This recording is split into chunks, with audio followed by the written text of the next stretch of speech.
गुचेंग शांति से banquet table के सामने बैठा हुआ था, अपनी चेयर पर थोड़ा सा पीछे झुककर बैठा था, जबकि उसकी नजरें धीरे धीरे आसपास के एनवायरनमेंट को देख रही थीं। कुछ देर बाद उसने महसूस किया कि अपने सफर के दौरान उसने एब्सोल्यूटियन स्काईज के जो नजारे देखे थे वो उसकी कल्पना से बिल्कुल अलग थे। हर जगह मुरझाने और सड़न की एक भारी ऑरा फैली हुई थी और वो खुद से ये सवाल करने से नहीं रोक पाया कि क्या सच में यही एब्सोल्यूटियन स्काईज की असली प्रकृति है। नीचे दो यंग प्रिंसेसेस अभी भी अपना ग्रेसफुल डांस जारी रखे हुए थीं। उनकी मूवमेंट्स बेहद एलिगेंट थीं क्योंकि वो पूरी कोशिश कर रही थीं कि उसे एंटरटेन कर सकें। जियानान अपनी सीट से हल्का सा उठी और उसे वाइन का एक कप पेश किया। शांत और कंपोज्ड टोन में उसने समझाया कि एब्सोल्यूटियन स्काईज प्राचीन समय से हमेशा ऐसे ही रहे हैं और कभी बदले नहीं। बस फर्क इतना है कि आउटसाइडर्स बहुत कम यहाँ आते हैं, इसलिए इस जगह के बारे में उन्हें बहुत कम जानकारी है। गुचेंग हल्के से हंसा। उसके होंठों पर एक हल्की सी मुस्कान उभर आई जब उसने जवाब दिया कि शायद उसने बेवजह ज्यादा चिंता कर ली थी। उसने कप उठाया और धीरे धीरे एक सिप लिया। उसका एक्सप्रेशन शांत था, लेकिन उसके दिमाग में कई विचार चल रहे थे।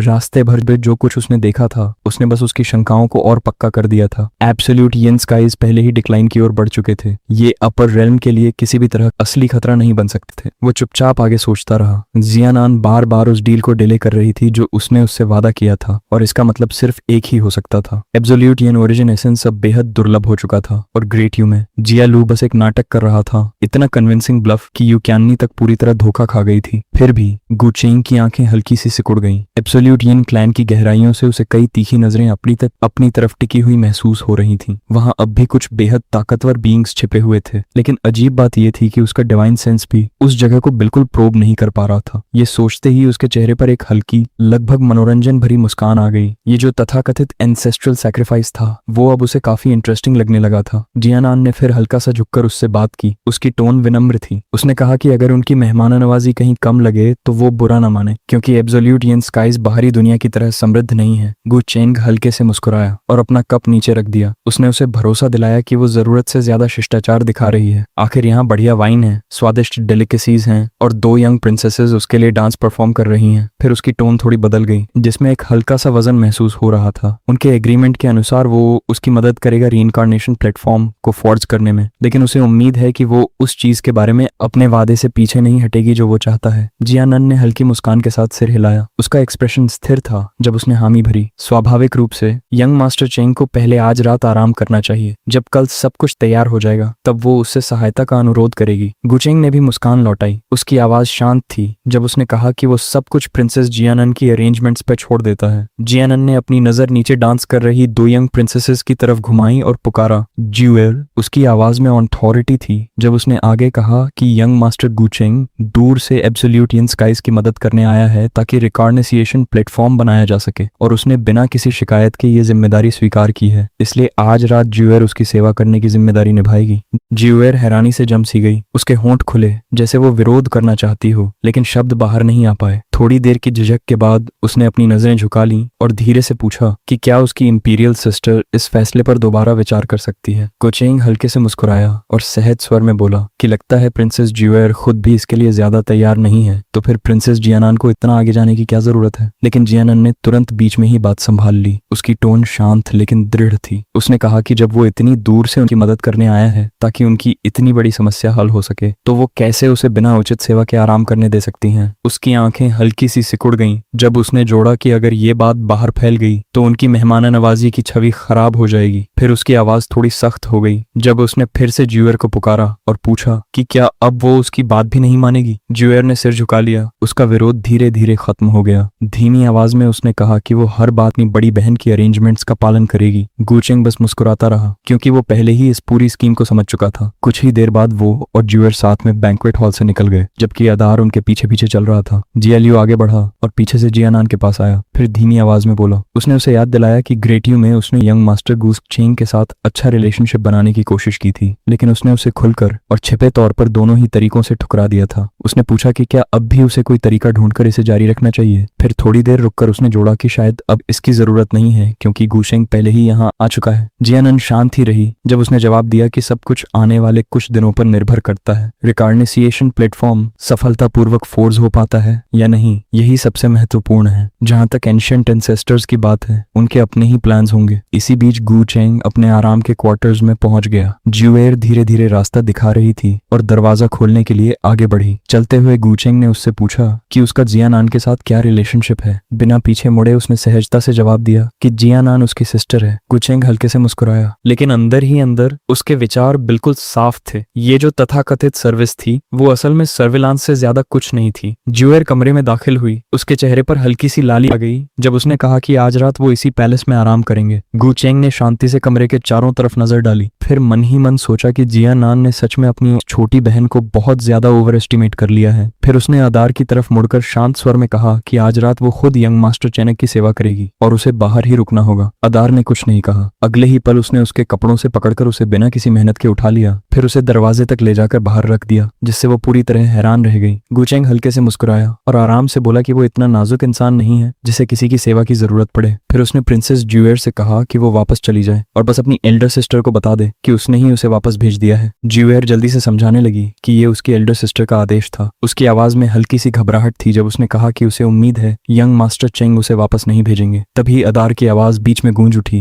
गहरी और ठंडी। अगर ऐसा है तो वो स्लीपिंग हॉल के एंट्रेंस के बाहर इंतजार कर सकती है। ज्यूअर कुछ और कहना चाहती थी, लेकिन उससे पहले ही दरवाजा उसके सामने जोर से बंद हो गया। वो वहीं खड़ी रह गई, पूरी तरह से हैरान, समझ ही नहीं पा रही थी कि अभी अभी हुआ क्या है। जल्द ही रात गुचेंग के चैम्बर पर उतर आई और चारों तरफ गहरा सन्नाटा छा गया। अंदर गुचेंग गहरी मेडिटेशन में बैठा था। धीरे धीरे उसकी प्राइमिडियल स्पिरिट उसके शरीर से अलग हो गई। अपने विचारों में उसने देखा कि एब्सोल्यूट यिन इंपीरियल कोर्ट की एंसेस्ट्रल लैंड्स के अंदर एक धुंधली ग्रे मिस्ट फैली हुई है, जिससे उस जगह को साफ साफ देख पाना नामुमकिन था। शायद वो पहले रीइंकार्नेशन पावर से बनी एक प्राइमिडियल स्पिरिट भेजकर उस इलाके की जांच कर सकता था। बाहर ज्यूअर अभी भी दरवाजे के पास खड़ी थी। उसका मन बेचैन था। वो चुपचाप सोच रही थी कि अगर उसकी एल्डर सिस्टर को पता चल गया कि वो अंदर तक भी नहीं जा पाई तो क्या होगा। कुछ देर हिचकिचाने के बाद वो उठी और दरवाजे के पास जाकर धीरे से नॉक किया। उसके मन में था कि कम से कम सिचुएशन को टेस्ट कर लेना चाहिए। अचानक दरवाजा खुल गया। अदार सामने खड़ा था। उसकी मौजूदगी से एक भारी दबाव फैल रहा था। जब उसने नीचे देखते हुए ज्यूअर को घूरा, गहरी और आदेश भरी आवाज में उसने कहा कि उसके लॉर्ड ने आदेश दिया है, कोई भी उनकी रेस्ट को डिस्टर्ब नहीं करेगा। ज्यूअर हल्का सा कांप गई। उसके चेहरे पर डर साफ दिखाई दे रहा था जब उसने तुरंत धीरे से स्वीकार किया। इसी दौरान एब्सोल्यूट यिन के एंसेस्ट्रल ग्राउंड्स के अंदर लाल धुंध में लिपटी कुछ परछाइयां इकट्ठा थीं। अनगिनत सालों के इंतजार के बाद उनमें से एक ने सवाल किया कि अगर सच में दूसरी तरफ कोई मौजूद है तो अब तक वो उन्हें बचाने क्यों नहीं आया। उस लाल धुंध के अंदर 2 से भी ज्यादा एंशिएंट फिगर्स मौजूद थे। उनमें से एक और आवाज धीमे से आह भरते हुए बोली कि फिलहाल उनके पास सिर्फ एक ही रास्ता है, ऑन अल्टर पर सैक्रिफाइस चढ़ाकर आगे बढ़ना। उसने ये भी कहा कि तीनों एंशिएंट वेल्स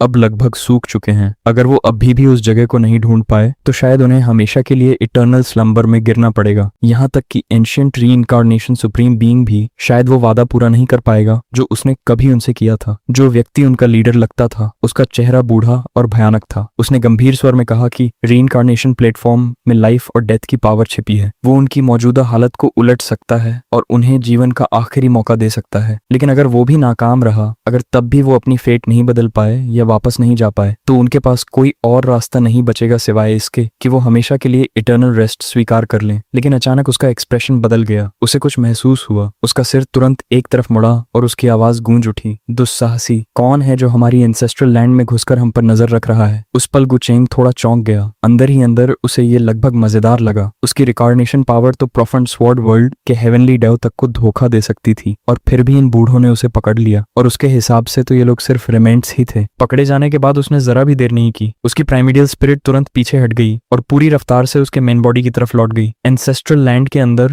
वो एंशिएंट फिगर्स सतर्क हो गए। उनकी आवाजें गूंज उठी जब वो आपस में बात करने लगे। लगता है वो गुसरनेम वाला युवा था। आखिरकार वो थोड़ा ज्यादा ही बेचैन था। लीडर की आवाज शांत लेकिन भारी थी। जब गुचेंग यहाँ तक आ गया है तो इसका मतलब है कि उसे पहले ही शक हो चुका है। फिर भी रिकॉर्निसिएशन प्लेटफॉर्म का निर्माण सबसे ज्यादा जरूरी है। फिलहाल वो उसे सहन करेंगे। फिर उसकी आवाज ठंडी हो गई। अगर वो योजना असफल रही तो गुचेंग भी बच नहीं पाएगा। वो भी यहीं उनके साथ मरेगा। कुछ देर बाद जियान नियन एंसेस्ट्रल लैंड के पास पहुंची और रेड मिस्ट के ठीक पहले रुक गई। सम्मान भरी आवाज में उसने पुकारा कि डिस्टर्बेंस महसूस होने के बाद वो तुरंत यहाँ आई है और पूछा कि क्या कुछ हुआ है। एक एंशिएंट एंसेस्टर ने अपनी मौजूदगी छिपाते हुए जवाब दिया कि चिंता की कोई बात नहीं है। शायद गुसरनेम वाला जूनियर इधर उधर ताक झांक कर रहा था, लेकिन पकड़े जाने के बाद वापस लौट गया। उनकी डिवाइन सेंस ने उसे रोका हुआ था। था, इसलिए वो कुछ भी पता नहीं लगा पाया होगा। जियान नियन चुप हो गई। अंदर ही अंदर उसे समझ आ गया कि ज्यूएर उसे रोकने में नाकाम रही। ये गू चेंग सच में इतना आसान इंसान नहीं है जिससे निपटा जा सके। उसी समय एक रोशनी की चमक चेंग के चैम्बर में वापस आ गई। उसकी प्राइमिडियल स्पिरिट लौटकर उसके शरीर में मिल गई। धीरे धीरे उसने अपनी आंखें खोल दी। शांत मन से उसने अभी अभी जो हुआ था उसका आकलन किया। उस जगह के अंदर ऐसे 6 बूढ़े छिपे हुए थे, लेकिन उनकी ऑरा बेहद कमजोर और सड़ी हुई थी। कल्चरेशन के मामले में वो रेमेंट इमॉर्टल्स से भी कमजोर थे। फिर भी जब डिवाइन सेंस और डाउलॉज की बात आती थी तो वो उतने ही गहरे और अथाह थे जैसे कोई अंतहीन दलदल। कुचेंग खड़ा हुआ और धीरे धीरे आगे चलने लगा। उसके मन में कई विचार घूम रहे थे। वो सोच रहा था कि एब्सोल्यूट येन स्काइज की मौजूदा हालत उन एंशिएंट रेमेनेंट्स की वजह से है, या फिर ये सब उस तथाकथित ओरिजिन आर्टिफैक्ट का काम है। और सबसे ज्यादा जरूरी बात, आखिर एंशिएंट हेवनली वेनेरेबल ऑफ रिकॉर्निएशन ने उनसे ऐसा क्या वादा किया था। दरवाजे तक पहुंचकर उसने धीरे से उसे खोल दिया। उसके होंठों पर हल्की सी मुस्कान उभर आई। लगता है अगर उसे सच जानना है तो रिकॉर्निसिएशन प्लेटफॉर्म का बनना सच में जरूरी होगा। फिर उसकी नजर थोड़ी नीचे गई। ज्यूएर वहीं बाहर खड़ी थी। साफ लग रहा था कि वो चोरी छिपे सुनने की कोशिश कर रही थी। प्रिंसेस ज्यूएर, उसने शांत स्वर में पूछा, तुम यहाँ क्या कर रही हो? वो चौंक गई और कुछ पल के लिए जम सी गई। उसका चेहरा घबराहट से भर गया। जब उसने खुद को संभालने की कोशिश की, उसने जल्दी से जवाब दिया कि वो बस ये देखने आई थी कि कहीं वो भूखे तो नहीं है। उधर एक शक्तिशाली फॉर्मेशन से छिपे हुए ह्यूमन एंसेस्ट्रल पैलेस के अंदर चूचू अपने चैम्बर के प्लेटफॉर्म पर खड़ी थी। उसके सामने वुडी आदर के साथ घुटनों के बल बैठा था। उसकी नजरें ठंडी थीं जब उसने उससे सवाल किया। वो दावा करता है कि वो यंग मास्टर चांग का सबऑर्डिनेट है, लेकिन उसने उसे पहले कभी नहीं देखा। वुडी घुटनों के बल ही रहा, सिर झुकाकर बोला कि उसके लॉर्ड के बहुत से सबऑर्डिनेट्स हैं और सभी बेहद टैलेंटेड हैं, इसलिए ये स्वाभाविक है कि उसने उसे पहले कभी नहीं देखा। चूचू का एक्सप्रेशन जरा भी नरम नहीं पड़ा। उसने पूछा कि वो यहाँ क्यों आया है और एदार कहाँ है, वो खुद क्यों नहीं आया। वुडी ने सम्मान से जवाब दिया, उसे यंग मिस्ट्रेस कहकर संबोधित करते हुए। आदर अपने मास्टर के साथ एब्सोल्यूट येन स्काइज गया हुआ है क्योंकि उसके लॉर्ड को उसकी बहुत चिंता है, इसलिए हेल पैलेस के डिस्ट्रक्शन के बाद खास तौर पर वुडी को भेजा गया ताकि वो उसे ये संदेश दे सके, चाहे इटर्नल ओवरकास्ट हेवन की स्थिति कितनी भी गंभीर क्यों ना हो जाए, उसे वहां नहीं जाना चाहिए। उसके लॉर्ड सब कुछ खुद संभाल लेंगे। खुद को यंग मिस्ट्रेस कहलाते हुए सुनकर छू छू के दिल में हल्की सी भावना उमड़ पड़ी। वो अपनी खुशी पूरी तरह छिपा नहीं पाई। इसी बीच रीइंकार्नेशन प्लेटफॉर्म की तैयारियां लगभग पूरी हो चुकी थी। ज्यादातर जरूरी मटेरियल्स इकट्ठा कर लिए गए थे, यहाँ तक कि दुर्लभ लाइफ रॉक्स और डेथ रॉक्स भी। कुछ बाहर निकला और इधर उधर कैजुअली देखने लगा। तभी उसकी मुलाकात जियान नियन से हो गई। उसने कहा कि ऐसे मटेरियल्स हासिल करना बेहद मुश्किल होता है जो आमतौर पर सिर्फ मिथिक हेल्स येलो स्प्रिंग में ही मिलते हैं। उसे उम्मीद नहीं थी कि वो लोग इग्नेटिक इतनी मात्रा में उन्हें इकट्ठा कर पाएंगे। जियान नियन आगे बढ़ी और शांत स्वर में बोली कि ये मामला रिकॉर्निसिएशन प्लेटफॉर्म से जुड़ा है, इसलिए चाहे कितनी भी मुश्किल क्यों ना हो, उन्होंने हर संभव कोशिश की है। उसी समय ज्यूएर उसके पास आई और धीरे से वॉइस ट्रांसमिशन के जरिए बताया कि पिछली रात गुचेंग बिल्कुल भी बाहर नहीं गया था और उसने उस पर बहुत कड़ी निगरानी रखी थी। जियान नियन चुप हो गई। उसकी नजरें धीरे से ज्यूएर की तरफ मुड़ी, ठंडी और समझ से परे। ज्यूएर थोड़ा सख्त हो गई। इस प्रतिक्रिया से पूरी तरह हैरान। वो समझ ही नहीं पा रही थी कि आखिर गलती कहाँ हो गई। फ्रेंड्स, ये चैप्टर का यही एंड होता है। अगर आपको वीडियो पसंद आई हो तो प्लीज लाइक और सब्सक्राइब जरूर करें। Bye bye.